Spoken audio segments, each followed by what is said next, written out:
Well, it's almost spring in this, the first spring day that we've had in this spring semester. So thank you for being here, and I know you're in for a treat.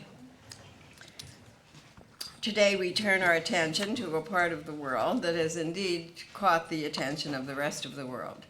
It could be that the Middle East is uniquely in upheaval, struggling to throw off a past of colonialism and authoritarian governance for a future of freedom. On the other hand, it might be seen as a vivid symbol of the post-Cold War era, the comfort, if one could call it that existed when we saw the world in two blocks, Soviet and Western, has vanished. There was great hope in that end of the Soviet Union. The raising of the Berlin Wall and the toppling of a number of dictators would herald in a world of peace and democracy. And perhaps the most hopeful sign was what appeared to be a watershed event, the harbinger of a new tomorrow, euphemistically called the Arab Spring. Yes, it was naive to read the event like a children's story with a happy ending, a time for renewal and rejoicing. Surely there was a resurgence of hope that was so desperately sought. Today we have the good fortune to have with us a scholar who has insights into that period and that event, the Arab Spring, that by no means simplified life in the region, hardly gentrified life there indeed, may have been the landmine that may have shattered the naive hope that there would be an easy transition to freedom. Philip Khoury is the Ford International Professor of History and Associate Provost at the Massachusetts Institute of Technology. You've heard of that. He has served there as Dean of the Arts, Humanities, and Social Sciences, and is now responsible for overseeing MIT's new non-curricular arts program and initiatives, including its museum and the List Visual Arts Center. Professor Khoury's field in history is the Middle East. But this extracurricular activities are prestigious and abundant, too many to name. Let's just cut to the quick, and please welcome me in welcoming to the podium Philip Khoury.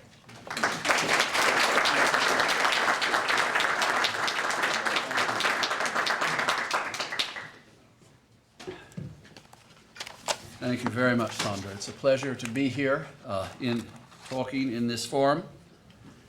That was a nice introduction and brief, which I appreciate that. But why I'm always asked to speak about the Middle East at luncheons and dinners is beyond me, because all I ever end up doing as a consequence is causing indigestion. But you gave me a nice prelude, a nice opening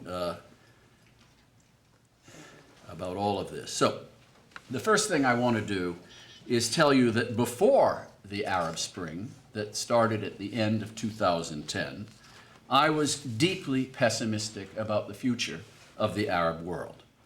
That Arab world is defined by 22 countries, some of which you can see there, a population of 350 million or so, who are overwhelmingly Muslim and who share a single language, for the most part, Arabic.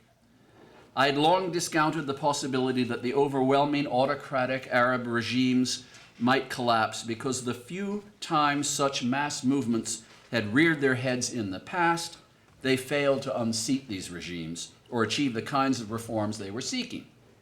The regimes stayed on top for 4 decades or more by imposing state control over the economy and society. Those autocrats who had it used their massive oil wealth to purchase the social peace. Others adopted neoliberal economic policies to attract Western foreign aid and used this aid to bind certain elites to their regimes through the various forms of crony capitalism. Some regimes enjoyed the strong support of the United States, which put our so-called national interest above democratic governance, certainly in most instances. Over the decades, some of these regimes also unfastened the social safety nets on which the masses counted on to survive. And these regimes all use the repressive arm of the state to beat back all challengers. In so doing, they systematically denied most of their citizens their basic human rights and dignity that other parts of the world had begun to enjoy. And in the process, they helped to create deeply disturbed societies. The most glaring deficits that seem to hold the Arabs back are three. First, obviously, the absence of basic freedoms of expression and the rule of law.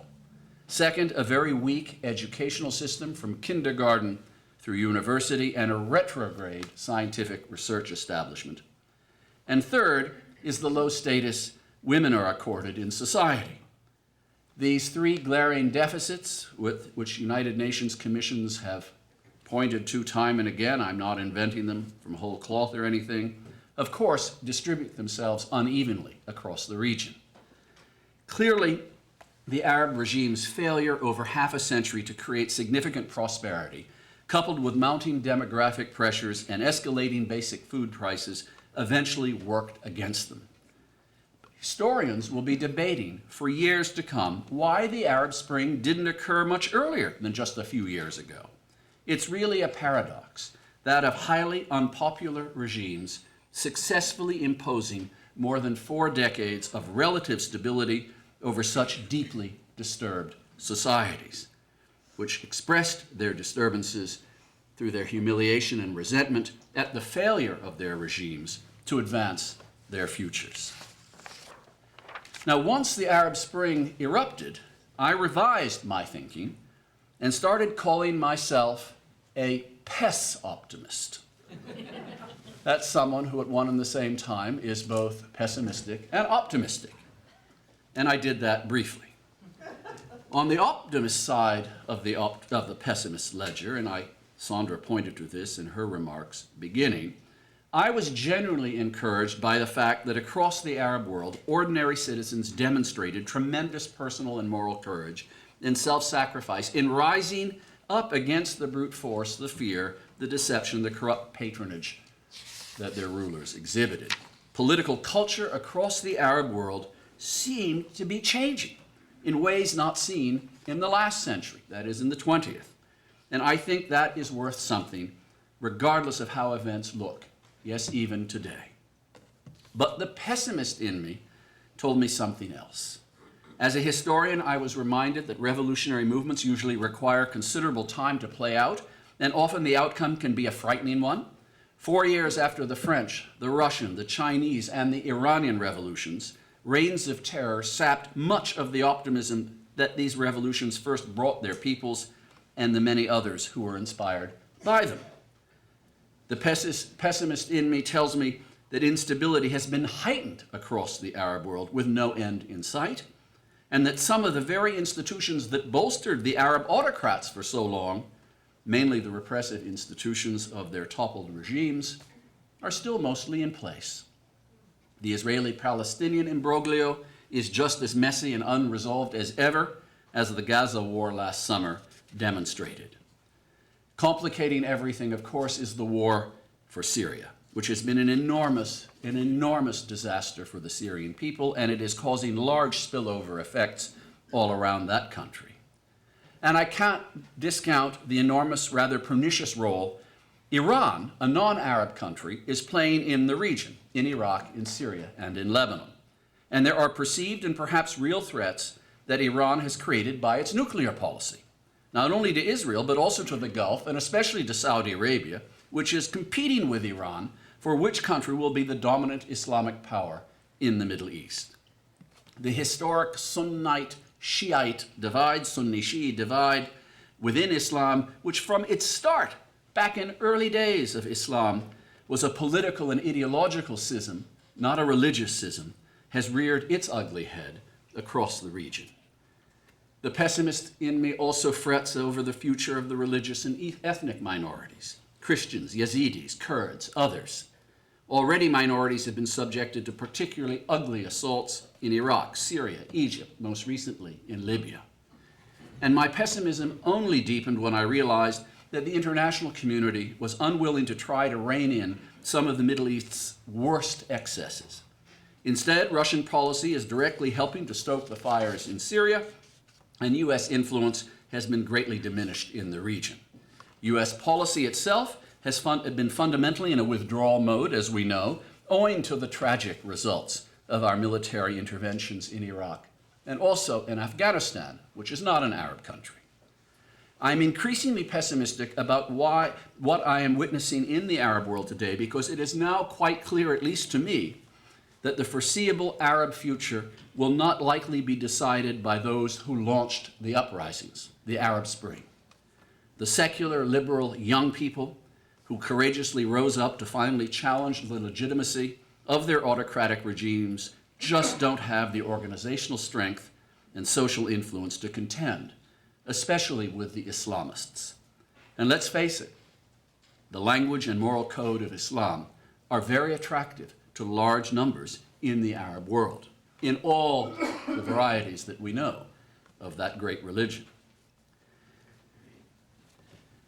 What observations can we make about these uprisings, the likes of which had not been witnessed anywhere since the collapse of the Soviet Union and the Eastern Bloc regimes more than 2 decades ago?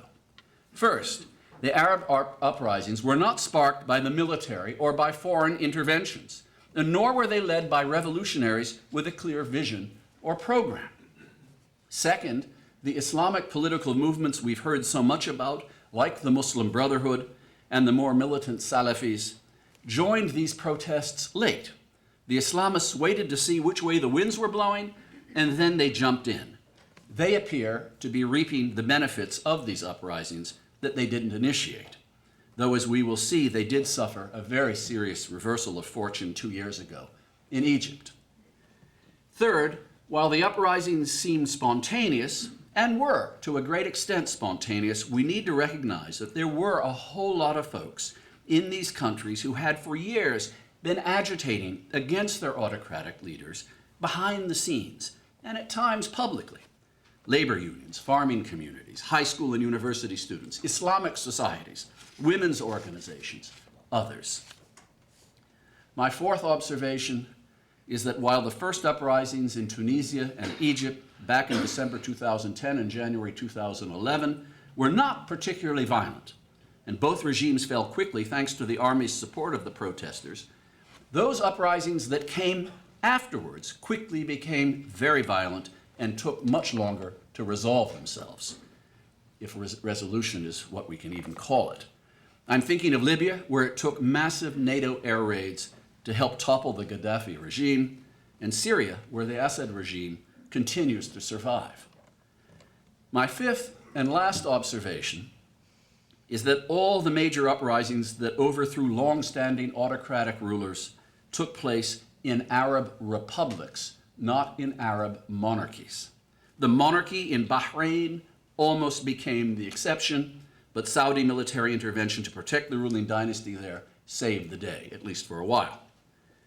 Certainly vast oil wealth is buying time for some of these monarchies. The wealthiest have been able to lull their citizens into complacency by suddenly boosting public employees' salaries or handing out special bonus checks to each and every family in the country, which they can afford to do, or establishing consultative councils of non-royals that create a perception that their monarchs are actually listening to their subjects. We're asking ourselves, of course, whether the dramatic plunge in oil prices in recent months will allow the oil-rich monarchies to stay the course. But for the time being, the more vulnerable regimes are not the monarchies, but the republics, such as Iraq, and though it isn't an Arab country, Iran as well. Now, not all Arab monarchies have the kind of wealth found in the Gulf region, in particular Morocco and Jordan, and yet they have quite, and I say this miraculously in the case of Jordan, avoided major upheavals, at least so far. And most of these monarchies can claim a dynastic or religious legitimacy that the republics could not similarly claim. However, I'm not prepared to say that some of these oil-rich Gulf countries will not face problems similar to what Bahrain has faced, and Bahrain may return. The monarchies are certainly not complacent about their futures, given what's transpired these past 4 years in the region. I should also point out that the ousted rulers of Egypt, Yemen, and Libya had all been trying to create hereditary dynasties. They like monarchies. They wanted to create monarchies by preparing their sons to succeed them.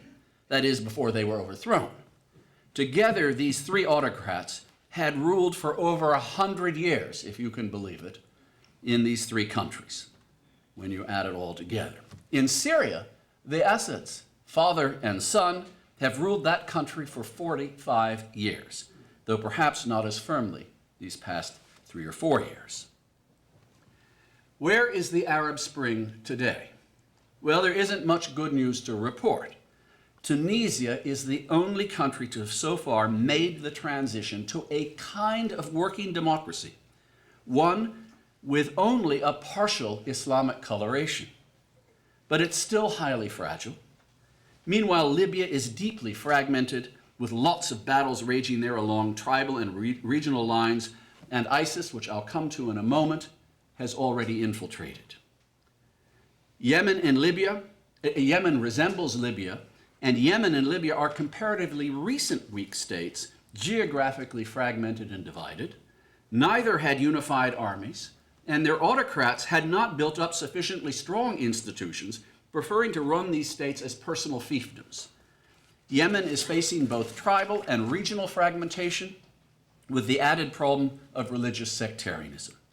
Shiite clans from the north challenging Sunni clans from the center and south. And the Yemen situation is drawing the regional rivals, Iran and Saudi Arabia, into the contest for power there. Yemen and Libya are failed states where anarchy dominates. Political instability and uncertainty have replaced authoritarian domination for the time being. But let me turn to the countries that matter the most regionally. First Egypt and then Syria. Egypt is the largest and culturally most significant, important country in the Arab world. You will know that the Egyptian military in early 2011 forced the resignation of President Hosni Mubarak after massive protests severely shook Cairo. A fairly elected government led by the Muslim Brotherhood then came to power, only to be overthrown 1 year later by the Egyptian military after even more massive protests rocked Cairo. The Brotherhood had been the major opponent of the Mubarak regime for 30 years.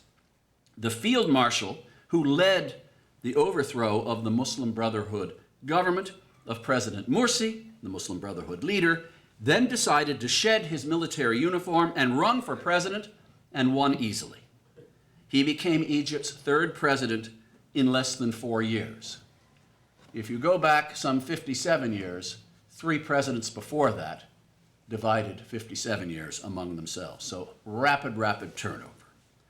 The current president's name is Abdel Fattah al-Sisi, and he was the field marshal, of course.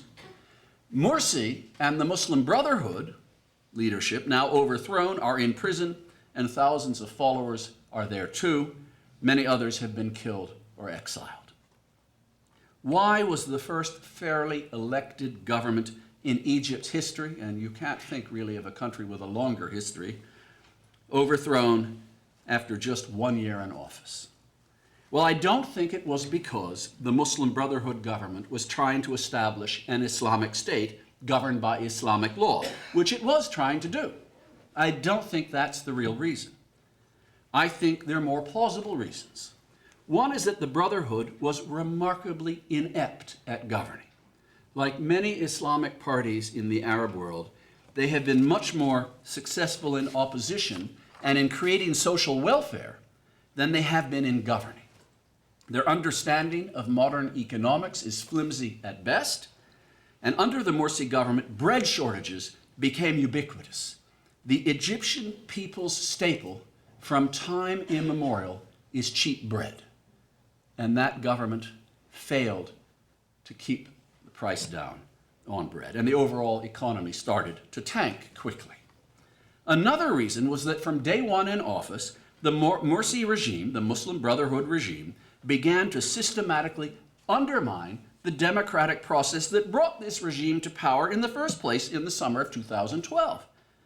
The great fear of the Egyptian people, who now opposed the Brotherhood, was that by democracy, the Brotherhood meant one man, one vote, one time. The charge against the regime was that the moment it got elected, it pulled the ladder up behind it in trying to ensure that it could not be voted out of office. What is so interesting in the topsy-turvy world of Egypt is that that very large numbers of Egyptians who had risen up and helped to topple the Mubarak regime in 2011, who demanded political freedoms and a fairly elected government, were among the very same supporters of the coup d'etat that overthrew the first democratically elected government in the history of Egypt in 2013. In so many respects, in this regard, Egypt is back to square one. Egypt may actually be worse off at this moment under the current military leadership of Mr. Assisi, worse off than it was under Mubarak. Who knows when, if ever, Egypt will see political freedoms again. Plus ça change, plus c'est la même chose. Everyone is watching the Syrian war unfold, and all eyes are today on the militant Islamic movement ISIS, the Islamic State of Iraq and Greater Syria, and on the US-led war against ISIS. Frankly, before 2011, if there was one regime that looked like it would not be challenged by an Arab Spring, it was the Syrian regime. But when Bashar al-Assad's regime brutally crushed a mild protest movement in the late winter of 2011, a remarkable uprising erupted across large parts of Syria, one so powerful, so tenacious, that it seemed that Assad would be toppled from power. And yet today, the Syrian dictator appears to be stronger than he has been for the past 3 years. And the US-led air war against the Islamic militants who have been challenging the Assad regime is only strengthening his position in Syria, at least temporarily. No Arab country has experienced the degree of wanton death and destruction that Syria has in the past 4 years. So far, that war has caused more than 200,000 deaths and the displacement of nearly 10 million people in a country of 24 million. Let me just give you some comparative numbers. We're in the United States of America. That's the equivalent of 2.5 million Americans killed and 125 million Americans displaced in 4 years. Of the 10 million displaced people, 3 million have become external refugees fleeing Syria, most fleeing to neighboring Lebanon, Jordan, Iraq, and Turkey. There are some 1.5 million Syrian refugees in Lebanon alone, a country of only 4.5 million, making Lebanon the country today with the largest percentage of refugees in the world. There are genuine fears that the Syrian war's spillover effects could ignite another catastrophic war in Lebanon along the lines of the 1975-90 civil war, which was a horrific war. The middle classes and the Christian minorities have been fleeing in droves from Syria, and the battle for Damascus hasn't even begun. Outbreaks of various diseases have begun to strike Syria, including forms of polio, and starvation has been observed in different parts of that country. The physical destruction to cities like Homs in central Syria and Aleppo, the magnificent heritage capital, northern heritage capital and the largest Syrian city, is just tremendous. And of course, the Syrian regime used chemical weapons against its opponents, though that ugly chapter came to an abrupt end when the regime's main non-Middle Eastern supporter, Russia, brokered a deal with Assad, the president, that allowed the Obama administration to back off on its plans to airbomb Damascus, which it looked like we were actually going to do in September 2013. Assad's chemical weapons arsenal has been destroyed, we're told. Israel, of course, is watching all going on very closely, but has only actually played a limited role so far. Israel may prefer the devil it knows to the one it doesn't. Israel and Syria, that is, Israel and the Syrian regime, have resisted, for the most part, provoking each other into doing serious battle for 40 years now. On the other hand, Iran is a big supporter of the Assad regime, and that makes Israel deeply concerned given Iran's pursuit of nuclear weapons and its control and manipulation of Hezbollah, the Party of God, the militant Shiite movement in Lebanon, which has militarily locked horns rather successfully with Israel. In simple terms, what we're witnessing in Syria is an international proxy war that pits on one side Russia, Iran, and Hezbollah, who all back the Assad regime, against the United States, Saudi Arabia, and the Gulf countries, who back one or another Syrian opposition group fighting to topple the Assad regime when they're not fighting one another. Today, Syria is divided into two, some may say three countries. There is the area around Damascus and beyond it, which the Syrian government still controls, including the Alawite homeland of the Assads in the northwest of that country. Today, the Syrian regime controls less than 60% of the territory, the country's total territory. Incidentally, the Alawites are a schismatic sect, an offshoot of Shiite Islam. They're derivative of Shiite Islam, and they make up about 11% of the Syrian population, and this minority has controlled Syria politically and militarily since 1970, when the Assad family came to power. Then there is the large region to the north and northeast, where much of the fighting between Islamic militants and the Syrian regime is taking place, around the cities of Homs, Aleppo, and the far northeast, which is a mix of Arab and Kurdish tribes. Here, the Islamic militants are basically in control, but also fighting each other for ultimate authority. And today, it is ISIS that appears to have the upper hand, a hand that has come to control, in a brief period of time, a wide swath of land, of territory, Syrian territory, plus much of northwestern Iraq, including Iraq's second largest city, Mosul, in the north. Okay. Who is ISIS? What are its origins? I must give you the short version and also tell you that we don't yet know enough about ISIS. But we're learning.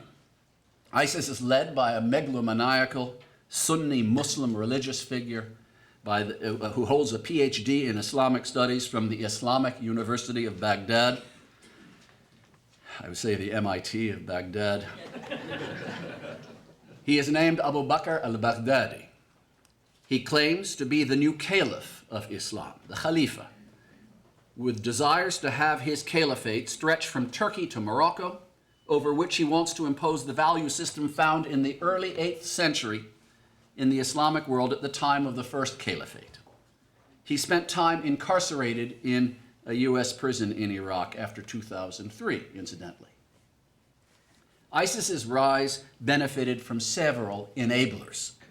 First, the American decision to disassemble Saddam Hussein's ruling party and its military establishment in Iraq drove healthy numbers of very well-trained Iraqi military officers, now embittered and unemployed, into the arms of the Islamic militants who offered employment, jobs.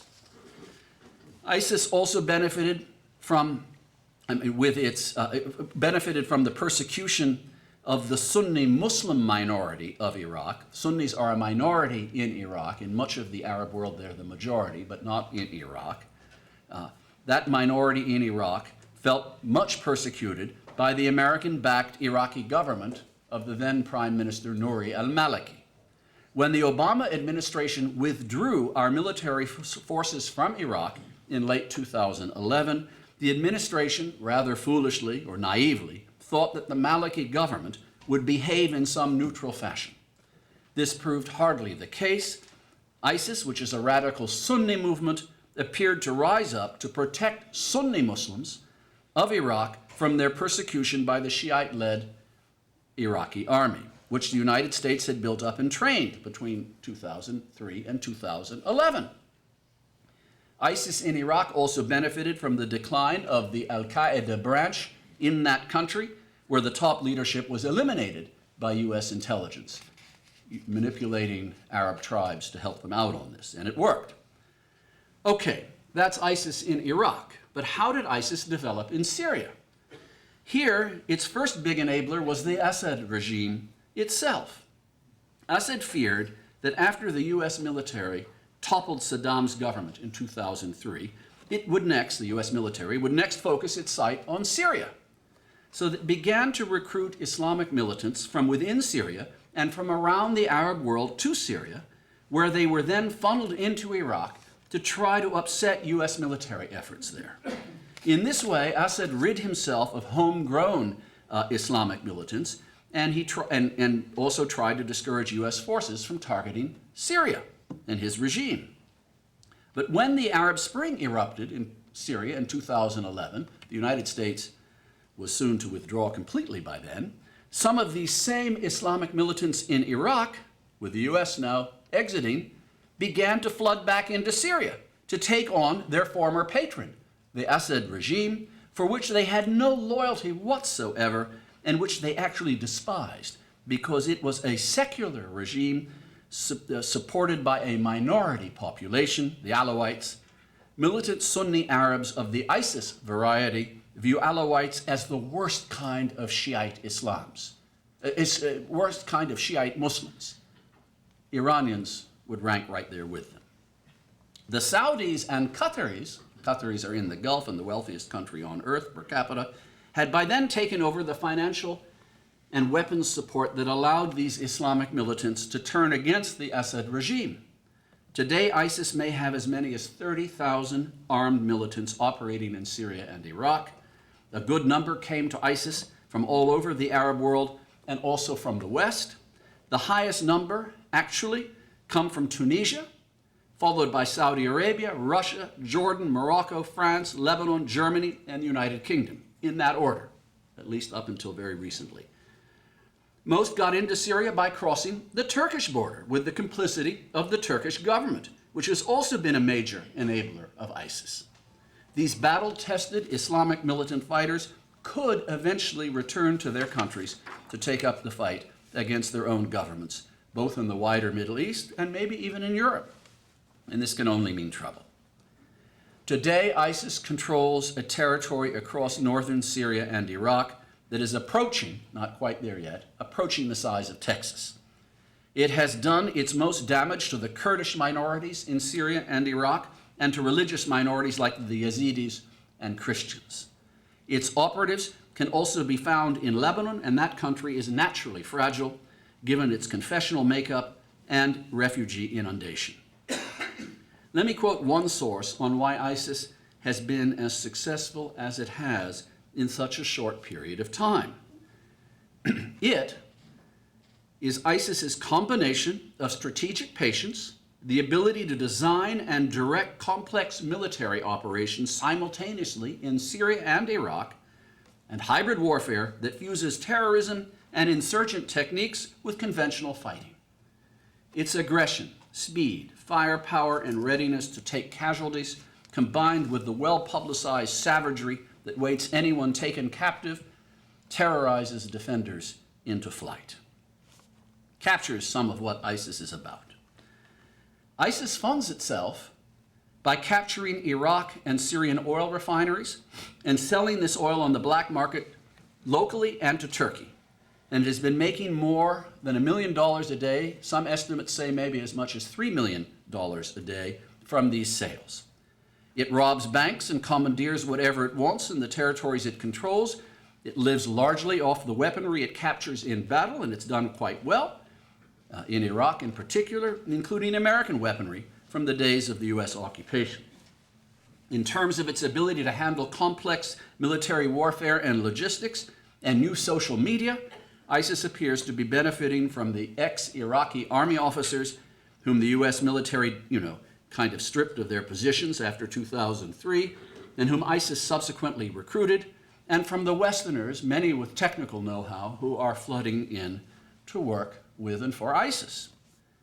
ISIS's position toward women and minorities is about as retrograde as we have seen in the Middle East, and that's retrograde. It persecutes all mercilessly. But ISIS is not alone in the beheading game. Militant Shiites in Iraq behead Sunnis regularly, and the Saudi monarchy publicly beheads criminals or opponents of the monarchy quite regularly. This is the way males are executed in Saudi Arabia for the most part. Women are stoned. The only difference is that ISIS likes to publicize to the West its savagery by beheading Westerners, and now Japanese, something these others don't do.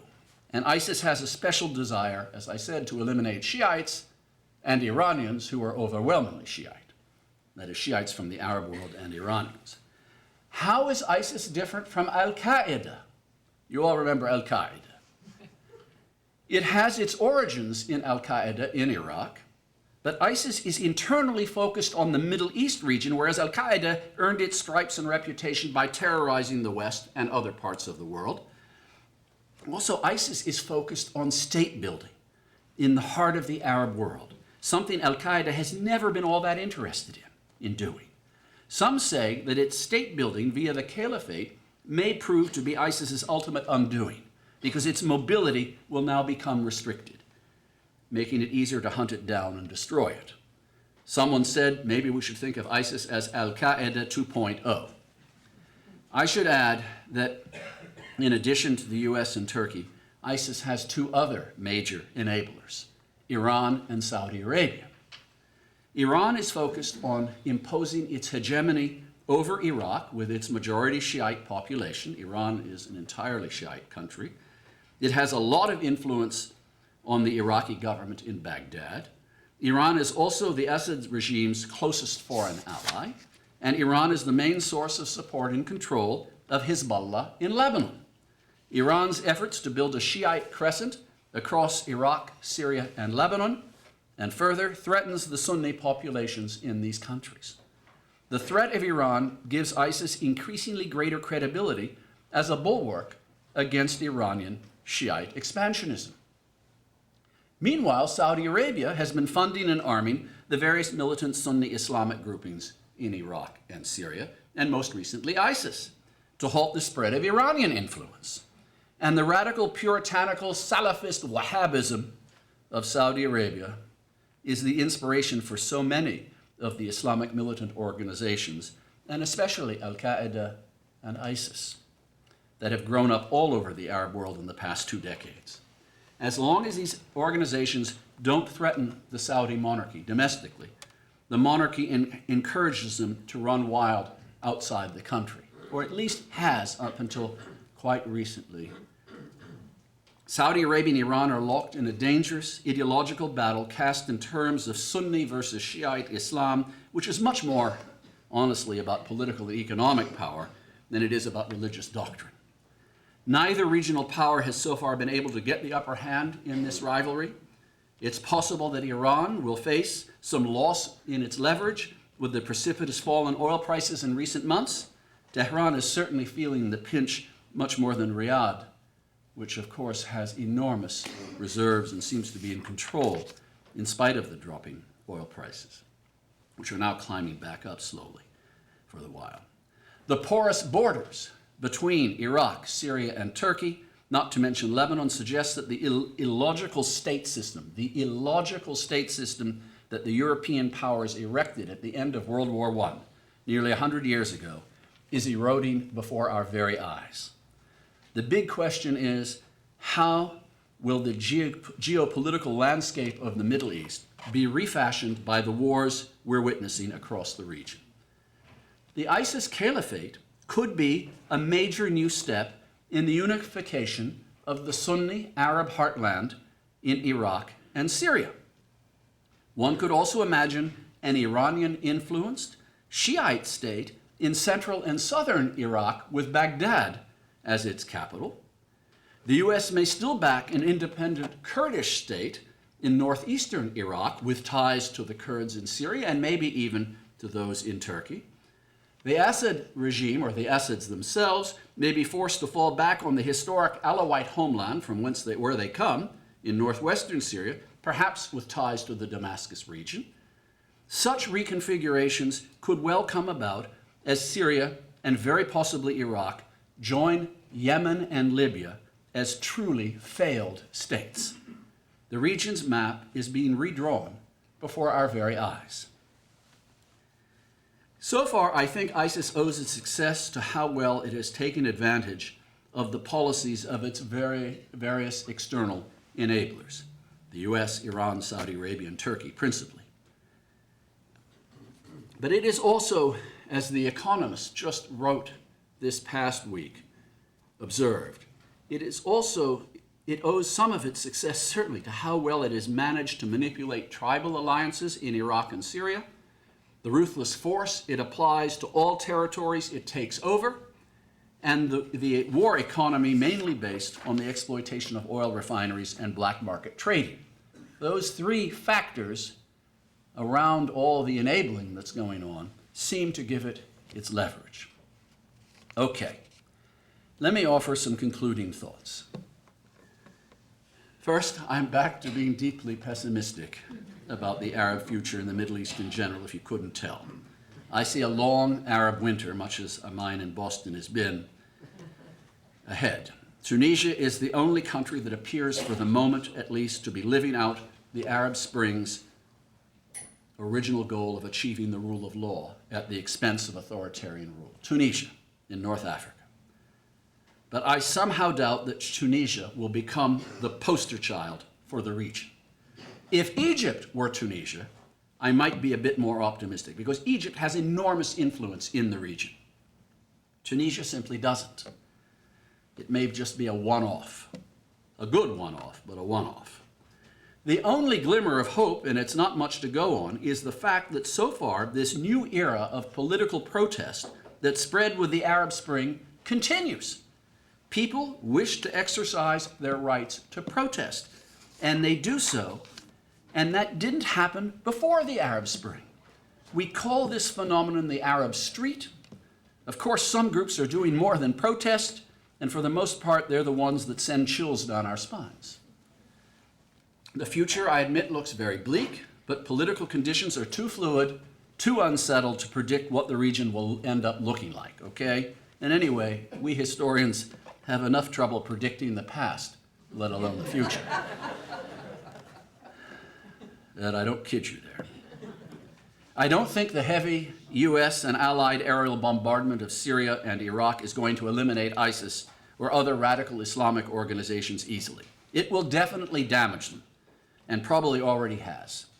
But that bombing may well be encouraging other extremists to join the battle, because a Western imperial power is attacking the Arab Muslim heartland. It is also hard to imagine that we're only hitting military targets and mobile oil refineries. We know we're hitting civilians, and that will only work, or could only work, to undercut our influence. It's simply too early to tell how successful the aerial bombing will be, but all estimates I've seen suggest that we'll be doing this for a good long while, and we will be, and the cost is already in the billions of dollars and mounting. Whether we can get the wealthy Arabs of the Gulf to foot part of the bill remains to be seen. What the US needs at this time is to find local allies to handle the on-the-ground warfare that will be required to root out ISIS and company. In Iraq, we have sent in a lot of military and intelligence advisors recently to try to shape up the Iraqi army to do that bidding, to finally get its act together. It has been another expensive American failure so far, that army. And we're relying on the Kurdish Peshmerga fighters in Kurdistan, who, while not invincible, and they showed that against ISIS, everyone thought they can just mow down anyone, but in fact, they took it on the chin.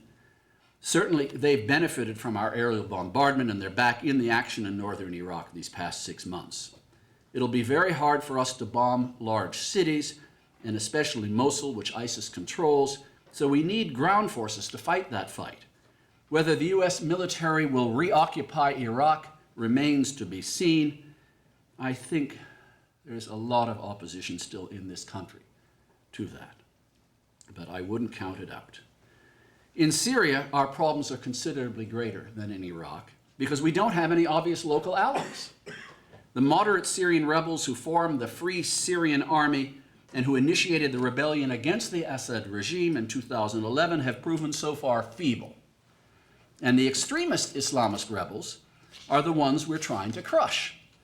Nor is the US winning many hearts and minds within Syria, because so far we aren't trying to undermine the Assad regime as we bomb the north, which is what most Syrian rebels, whether moderate or extremist, want us to do. We may in fact be strengthening Assad's position, as I suggested earlier, at least for the moment. It is also clear that Turkey has been fairly reluctant so far to assist us because it is unhappy we aren't also attacking the Assad regime in Damascus, which they're bitterly opposed to, the regime, the government in Turkey. Turkey is also quite pleased, won't admit it, that ISIS is beating down the Kurds on the Syrian borders with Turkey because it is the Syrian Kurds who are close allies of Turkey's Kurds who are presently negotiating with the Turkish government over their future. The weaker the Syrian Kurds get, the weaker Turkey's Kurds' negotiating position will become. But this is all near term and it's fluid. What should the U.S. do to stabilize the Middle East in the mid to long run? As if we can do that, let me at least offer some thoughts. If we want to reduce the spread of radical Islamic movements raging across that region today, we need to devise a kind of Marshall Plan with teeth. The Bush administration tried very expensive plans in Iraq and Afghanistan, again, not an Arab country, Afghanistan, with no real success. So you may rightly ask, why throw more good money after bad? Those wars were in the trillions of dollars, okay? The Bush administration paid a lot. We paid a lot, the taxpayer. Well, I think the wealthy Arab countries need to own up to this. They need to help bankroll a healthy amount of this Arab Marshall Plan, because it is for that region, if we go that route. But first we need Saudi Arabia and Qatar and others to stop bankrolling radical Islamic groups. I don't think we're going to walk away from the region. There is pressure, as I said, to re-engage. U.S. presidents late in their second terms sometimes like to get involved in saving the Middle East, in part to buff up their damaged political reputations at home. Bill Clinton certainly tried in 2000 to get Israel and the PLO to sign an agreement, a peace agreement. Barack Obama may be thinking about it. I'm being cynical here. I don't expect it. Why does the U.S. stay involved in the Middle East in the first place? Well, we still have an interest in securing cheap sources of oil and natural gas, mainly for our allies, and to make sure no potentially hostile international or regional power gains control of them. That is, gains control of them in a bad kind of way. We also have well-established markets in the region, and one of our biggest is our arms trade. We sell billions, I mean billions of dollars of arms, military hardware to the Saudis and the Arab Gulf, some of which get recirculated to ISIS, unfortunately, and other militants. We also give large amounts of military assistance to Egypt and Israel to ensure they remain at peace. I don't think that will change anytime soon. So stepping back from the region probably isn't an option. I think the two other enormous issues to be tackled remain how to find a long-term solution to the Israeli-Palestinian conflict and how to bring Iran into the community of cooperative nation states. Of course, if the peoples of Israel and Palestine aren't prepared to make the required painful compromises, there's no chance. But I still think that only the United States has the credibility to get that kind of solution. It won't happen by Palestinians and Israelis settling. We will have to nudge more than we do. And that's not very likely in the near term. And we need to do so honestly in collusion, and I mean collusion with our European allies, and yes, maybe even Russia, because otherwise someone will sabotage it. We can't turn our backs on the situation for too long, though.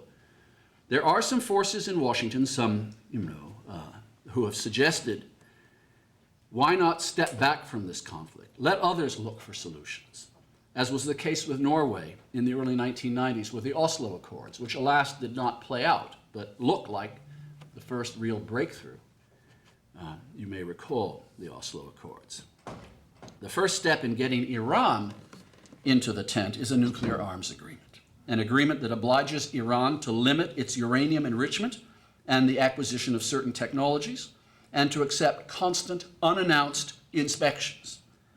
We need to acknowledge that Iran is an enormous regional player, and it needs to be a responsible regional player, helping to bring some positive influence over Iraq, Syria, and Lebanon. No one has more leverage in those places than Iran. The Obama administration wants an agreement with Tehran that will guarantee Iran will not be able to have a nuclear bomb, at least anytime soon. Hopefully never.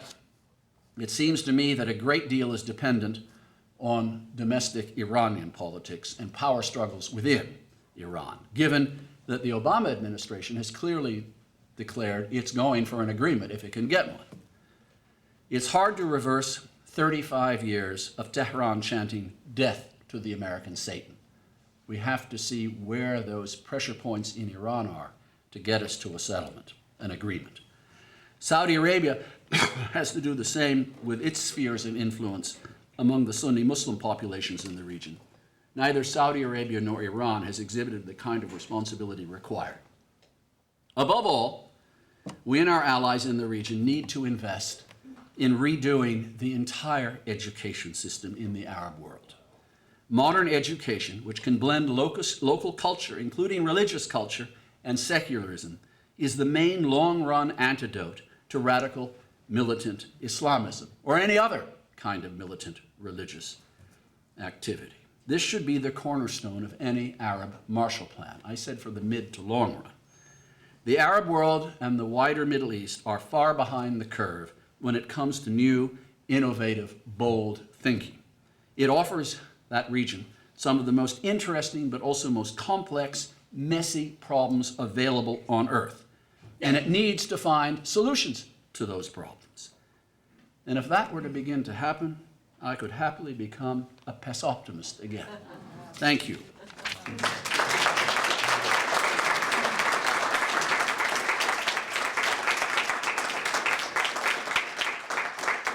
So we, Shall we?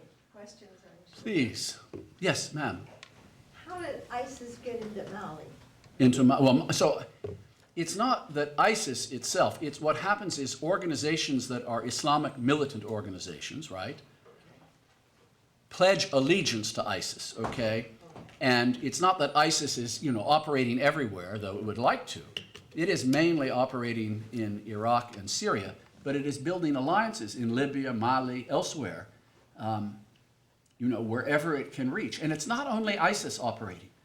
I mean, Al-Qaeda still is around, though it looks like it's maybe more of a thing of the past, because it's not organized the way ISIS is. It's really a cell structure that is distributed with no real leadership at the top. I mean, there's some figurehead, dictating, but it's not clear to me that the Egyptian who now heads it after Osama bin Laden's assassination, has any control. So that's what you have to look at. You really have to see what are the forces playing out in Mali. But, in Nigeria, this organization of Islamic militants that took the young girls and many other things and are killing people right and left, they are pledging allegiance to ISIS. The Caliphate, which is the great Islamic unifier, that's what it was supposed to be in the early days after the Prophet Muhammad. And it was revived under Ottoman times, under the last sultans, and then it kind of died, the death you might expect when the Ottoman Empire fell apart, the end of World War I, and it's now coming back for the moment. He may be a false caliph, by the way, he's claiming it for as long as he can do it. And there are a lot of Muslims saying, what is this guy, and who is he, and who do they... But they're putting the fear of God, if I may, in a lot of folks. Yes, please. Oh, do you have a question or a comment? question? Well, no, I got to turn to our host. If I don't do that first. Well, it's on your last remark. Ah. Do you find any internal to the region, people, dissenters, or people who are standing back and saying what we need is a better education system? Oh, absolutely. Absolutely. So, the Gulf states, which have oodles of money, are trying to invest in modern education. The regimes there, from the top down, are creating, a number of our top universities are located in some of these countries, have branch campuses now. The problem is they're not attracting locals. They're getting students from India and from the wider, larger population, countries with larger populations who are going to get scholarships to these places and get a real American education, or a version of a real American education. But yes, this part of the world has really missed the boat on higher education. The level of research, basic scientific and technological research going on, is just beginning to creep up. They are so far behind, given the resources they have, and actually the levels of education they have. The literacy and so on. They should be doing a lot better. They invest quite a bit in education, more than a number of countries, because they have the money to do it. But the returns on investment have yet to, the dividends aren't there yet. I'm very involved in this myself, personally. We have, some of you may know, the largest, oldest American university in the world outside of the United States is the American University of Beirut, where I have deep ties and am extremely involved in that. And that is a genuine research university accredited in New England, New York State, and the American University in Cairo. We have a few of these. You need many more. And you may have to remove the title American. That can hurt you. Even though these universities are really, the professors are mainly from the Arab world, that we get Americans and Europeans and Chinese folks and from India, but it's still mainly Arab, and they're taught in English. And they have med schools and engineering schools, and if you go there, they look just like the schools you went to. Some more beautiful in some ways. Yeah, sorry, this gentleman back there, and then I'll... There seems to be two plans. The administration's negotiation with Iran and Netanyahu and the 47 Republicans Yeah, who wrote their letter right. claim they're not for war. But if it's not war, is there another viable plan? It's war or negotiate the settlement. Or is there a blank to be filled in? Well, I don't know if there's a blank, but what I need to understand, and I can't claim deep expertise in what is going on, but this is Washington playing politics. And we have an extremely divided, Washington is the home of my birth. I was born and raised there, okay? No one else is born and raised in Washington. But you are? I knew I'd find a sister here. Good. But no, in all seriousness, I can't tell, honestly, I can't tell whether this is warmongering or is it positioning for the 2016 election. I think it's probably a combination of both. Some of our Republicans are a little, hot and heavy with war. They'd like to go back in. I see McCain is going crazy these days, and he's a warrior. But I mean, what's the alternative to negotiate this settlement now? If the settlement fails, that is, if there's no, well, in that case, if they continue to produce enriched uranium and get these technologies, probably it's one thing to argue when you're out of power what you should do, and it's one thing to act on it when you're in power. George Bush Jr. demonstrated that you can be in power and actually act on it, for better or worse. Worse, I would argue. I don't know what the next president will do or whether Obama in his last days would strike Iran. He says he will, if they actually are getting close to having a bomb. It is a very serious matter. We do not want Iran to have, that kind of weaponry. And if it got it, everyone else is going to get it. You can purchase this stuff if you try hard enough. And while Iran is our mortal enemy for a while, what if Saudi Arabia tries? What are we going to do there? Where we have enormous trade, we use them to leverage some of our own interests in the region. So one has to be very careful. Everyone else is going to want this bomb. So limit it if we can. And so I think Obama it's a risky business. I don't know if he'll succeed.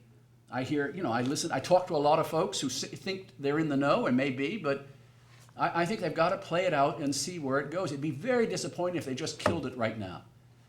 I think the interim is to impose yet more difficult sanctions, okay? I mean, higher levels of sanctions to see whether you can get them back to the table at some time. But by then, people will be so doubtful that Iran will settle. And Iran has its own factionalism. It is not, it looks like it's an authoritarian, but it isn't. It's actually a democracy of a kind. You have to get elected. A radical was the president, and a moderate by Iranian standards has come in. But he knows he's up against a lot of opposition.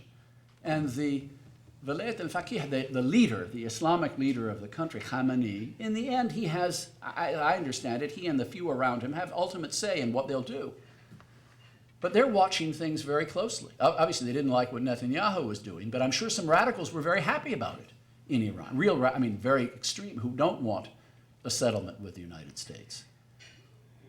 Yes, you please, and then I'll go back, yeah.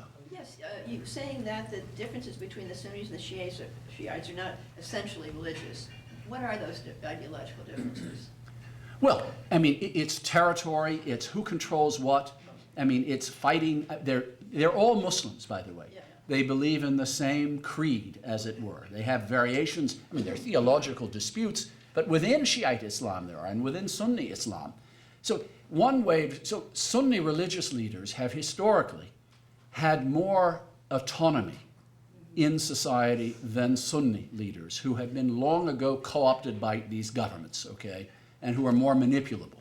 So it is a stronger clergy, and we can't call it a clergy because there is no clergy in Islam, but if you could imagine something like a clergy, the Iranians have a lot more autonomy.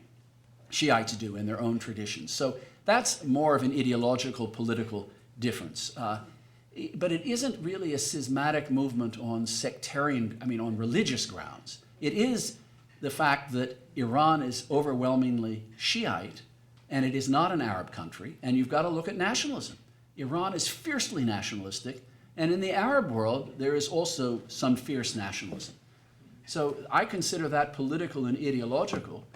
And of course, if Iran could have hegemony over Arab countries, that would make it the biggest player in that region that we've ever seen, okay? And with the US withdrawing, and with Russia no longer what Russia was in the Cold War, when between the two of us we were dividing up the world, that would give Iran enormous leverage. And that frightens the Arabs, for better or worse. I mean, I don't think the Arabs are worried about Saudi Arabia the Iranians are worried about Saudi Arabia the way the Saudis are worried about Iran, but with US assistance, the Iranians have to worry.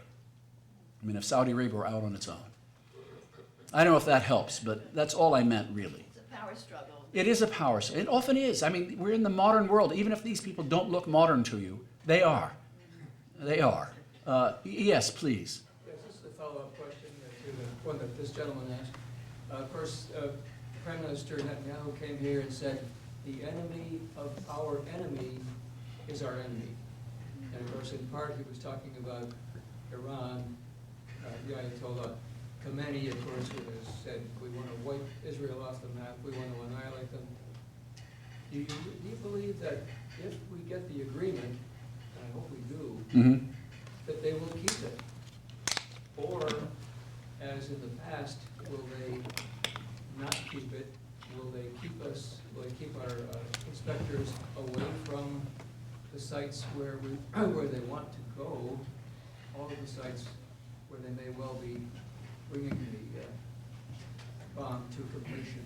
You know, I don't have a crystal ball on that. I would just imagine that if they violated the agreement, we will be tough, because we've gone all the way to getting the agreement, and it will not. If it's not honored, you know, I would not bet we're going to sit back. Okay.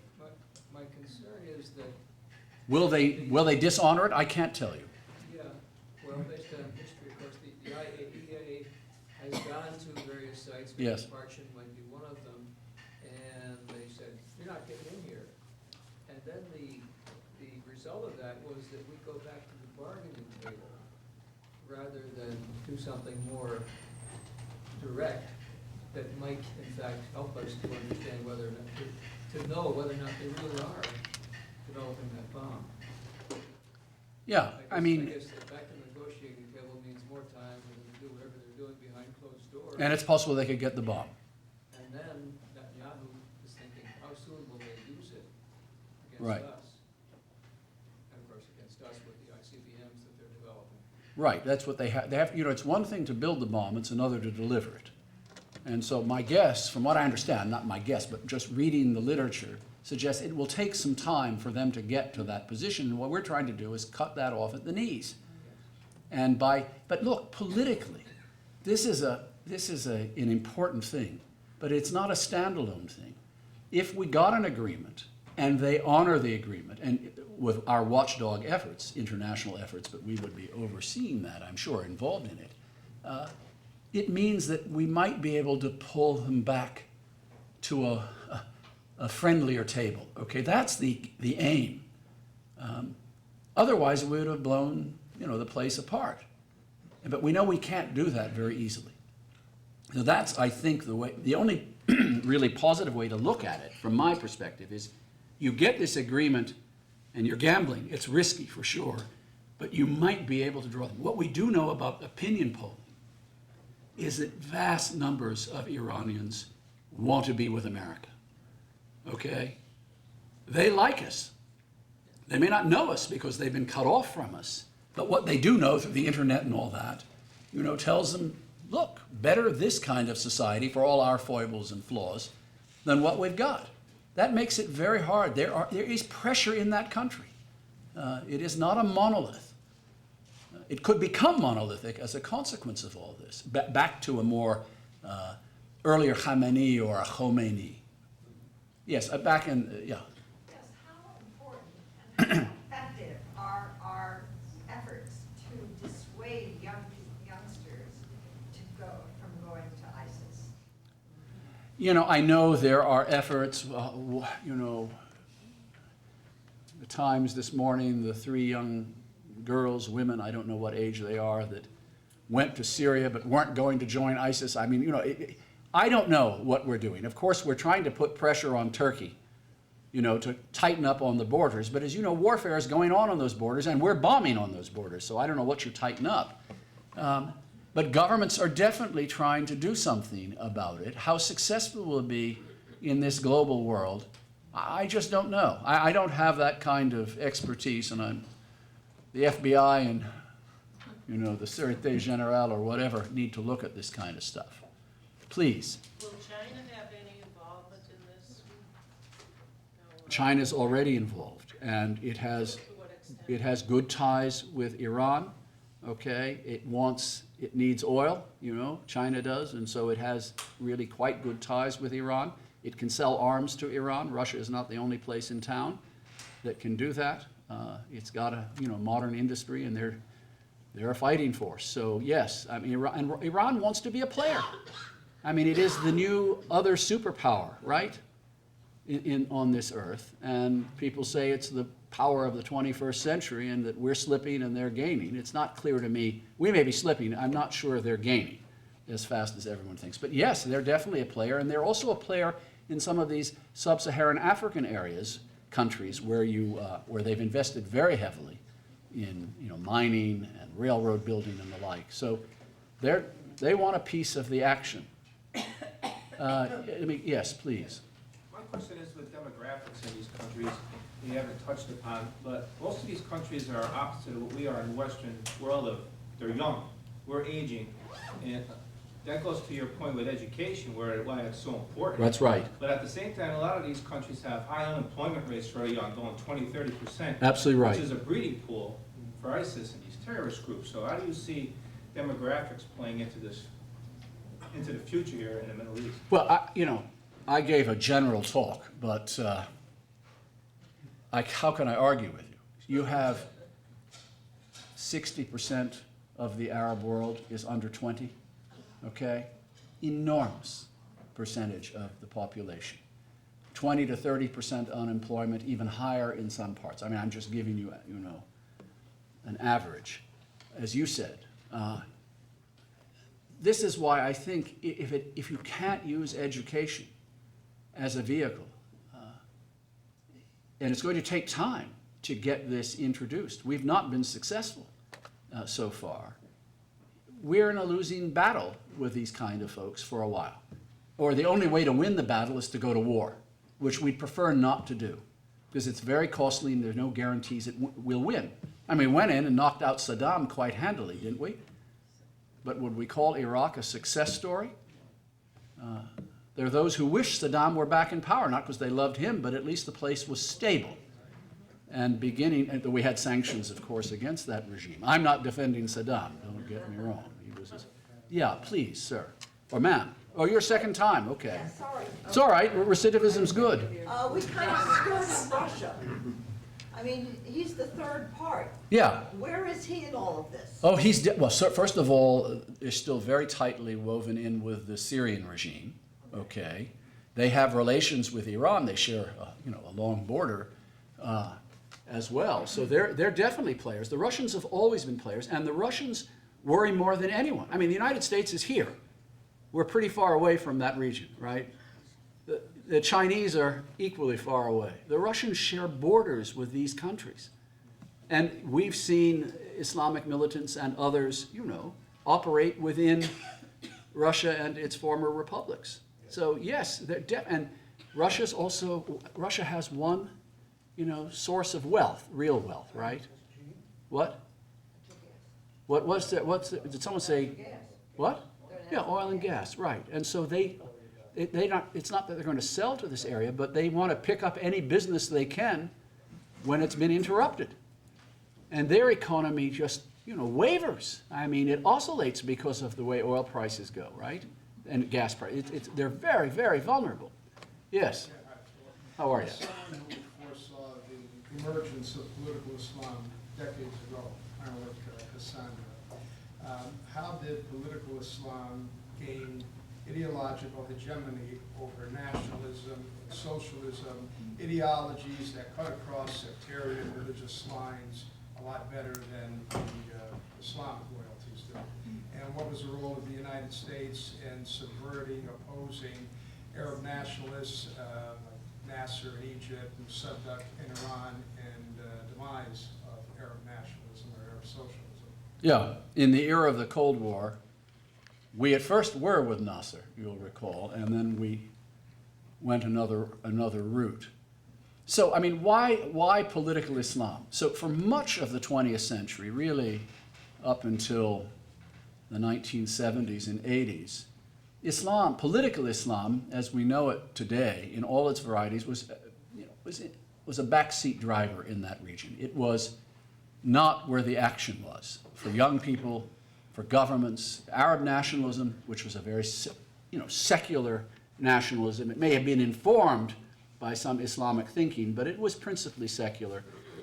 Socialism, it was, after all, you had choices in life during the Cold War. You either went toward capitalism, or you went to some version of U.S. capitalism or European capital, or you went to some version of Soviet capital, state socialism or communism, right? Those were the opportunities you had. And so new governments, mainly military, coming to power in these republics that I was describing, okay, began to look for ways to develop their societies. They claimed, look, we're in power. We did it through the gun, by our control of the state and the military and security apparatuses. But we know in order to win the hearts and minds of people, or at least to quiet people, we've got to provide goods and services to them.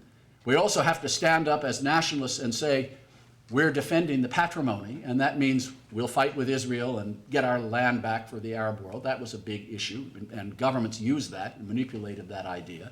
We're always against Israel, we're going to fight them, and trying to rally people behind governments. So those kinds of things looked pretty good for the Nassers of this world, and Mossadegh, who was more of a Democrat would be a strong term, but more so than Nasser, certainly, and wasn't a military man in Iran. But it became increasingly clear that their ideas for state socialism, which was the route most of them went, were failing. Their economies were failing. They were not producing the goods and services for their peoples. The peoples were getting more and more agitated, but not rising up exactly. And people began to look for other anchors. And so what do people look for when you feel, and this is what I meant about disturbed societies. They're controlled from above. They don't have much chance to dissent and revolt. So they begin to look for vehicles that will allow them to gain strength. And what do you do first? When nationalism is a foreign import, frankly, okay, and socialism certainly was a foreign import, people look around and say, none of this is authentic and it's not working for us. Why don't we go back and look at our own heritage and culture and summon up what great strengths we had? And there was a great era of Islamic, empire and rule when the Arab and Iranian empires were just off the charts and the world was, marching to their drummer. And so they began to look at opportunities here. And there's no question, we alienated them, the United States. We didn't do much to bring them along. And we were actually disruptive in the case of Iran, which again, I keep reminding you, is not an Arab country. But we certainly were interested in subverting the regimes in Syria and Egypt. It's interesting because once these really more top-heavy military regimes eased up a bit, then we began to support Egypt, right? Which was still a military power, but we said better stability and we're getting them to make a peace deal with Israel, why not support them who cares about democracy, as long as they're at peace and not trying to fight wars, which are costing everyone. So I don't know, it kind of, people look for authenticity. And in Islam, they find it. However, the perversion of this culture and religion is the ISIS version and the radical version. I mean, these are invented versions of what Islam is. Most Muslims look at it and they shake their heads and say, this is so antithetical to anything we know about our faith and culture. Okay, just runs against the grain. And we've seen these kinds of movements elsewhere in the world. At different times they rear their heads. And the vast majorities of society always are opposed. But if they don't have the weaponry to counter them, they last for a while. They won't last forever, you know. I don't know how we're doing on time. We're about a little bit over. Is there one more quick question? Just a quick There. thought. Please, a thought would be good, not a question. An answer. I promise. It seems to me that with the emergence of Iran, maybe we should begin to talk about the Persian Spring as well as the past. Spring is coming. Or spring, hope springs eternal, so maybe spring will. Great. Yes, it would be very good to have that. I mean, I think this is what Mr. Obama and his folks are looking for. It may be wishful thinking, but I think we've got to explore it. Iran is too big and too powerful, influential, not to at least give it a try. You know, we're not going to go under for it. Okay. Yeah. Well, Oh, thank you very much. Get out of your way. Sit down. well, I promised you that we would learn a lot today. I promised Philip that we had a very interested, passionately interested learning community here. But what I didn't tell him is we have a strong immunity to indigestion. And we're proving that by our next program. Our next program is a week from today. Jill Doherty talks about decoding Putin. Don't forget. Thank you all.